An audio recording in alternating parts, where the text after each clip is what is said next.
Hi friends, my name is Dr. Manish Kumar Thakur, Assistant Professor, Maths Department, presently working in Case Khandelwal College of Management, Science and Technology, Bareilly. Here I will discuss on the topic of group theory. This is the part of abstract algebra. There are many topics in abstract algebra as group theory, ring theory, field extension, etc. Before defining group theory, we discuss about the binary operations. Then after that, definition of groups, example of groups and subgroups. What is binary operation? A binary operation on a non-empty set is a rule for combining two elements of the set. More precisely, if S is a non-empty set, a binary operation on S is a mapping F such that S cross S to S. Thus, F associates with each ordered pair x, y of element of S an element fxy of S. It is better notation to write xy for fxy referring to as the binary operation. The example of binary operation is the set of natural numbers with respect to binary operation addition. Now we discuss about the groups. What is group? A non-empty set G equipped with a binary operation dot is called group if a binary operation dot satisfying the following axioms. First is the operation dot is associative, that is a dot b dot c equals to a dot b dot c for all a b c belongs to G. Now second is there is an identity element E which belongs to G such that E dot A equals to A dot E equals to A for every element A belongs to G.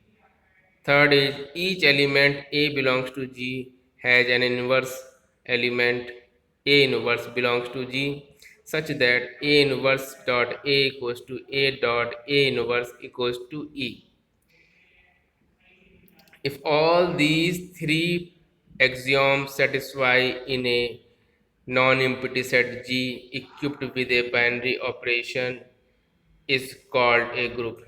If this group also satisfies the commutative law with respect to the binary operation dot, that is A dot B goes to B dot A for all AB belongs to G, then the given group is called commutative or abelian group.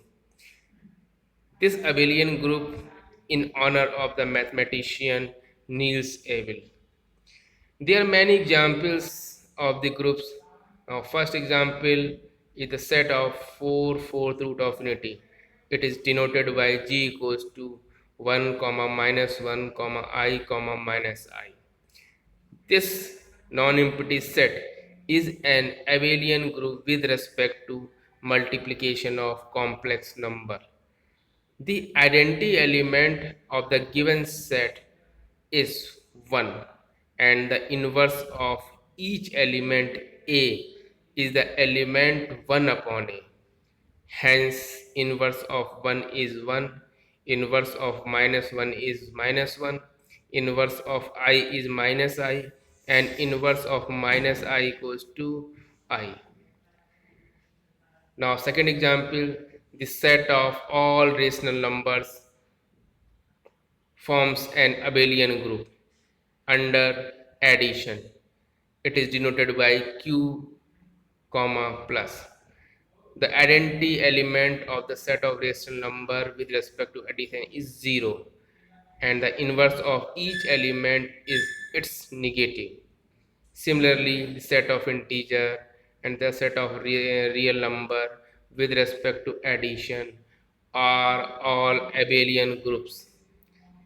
Now, third example is This Q star, R star, C star denote the set of non-zero rational real and complex numbers respectively, and these are all abelian groups under multiplication.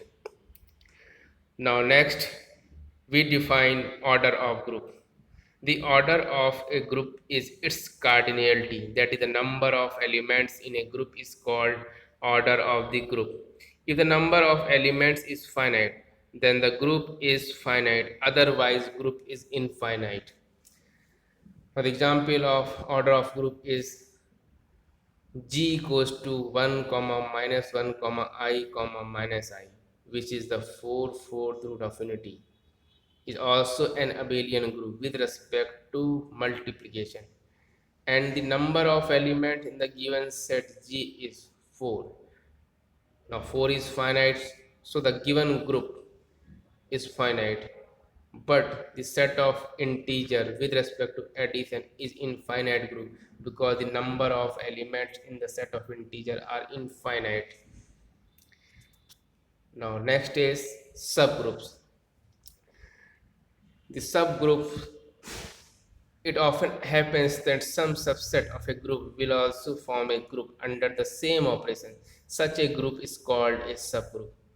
Suppose G dot is a group and H is a non-empty subset of G. Then H is called a subgroup of G with respect to binary operation which is used in group G. Condition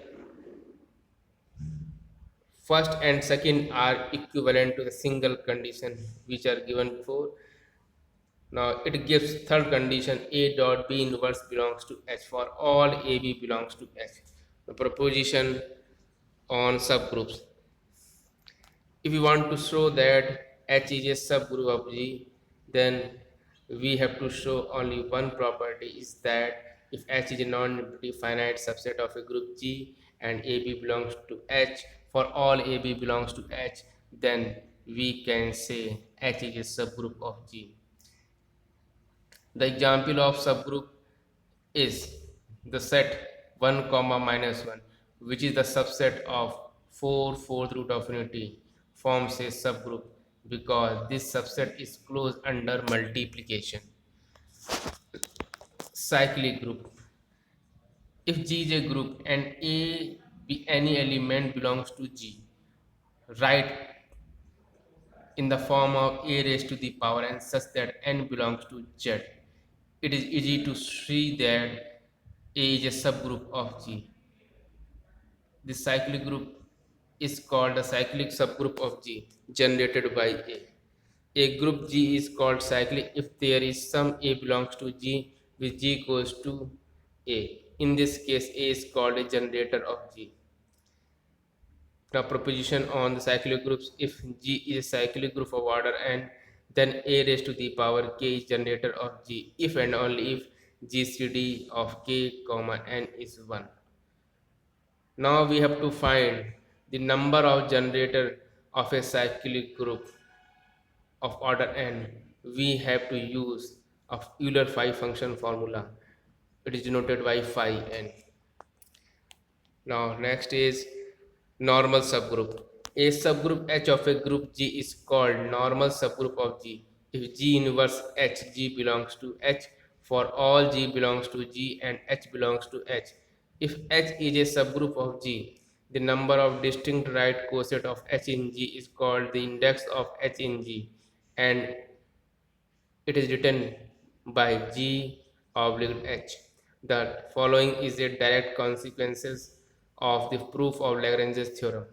If G is a finite group with subgroup H, then G upon H equals to order of G upon order of H. And thanks to all of you, my friends.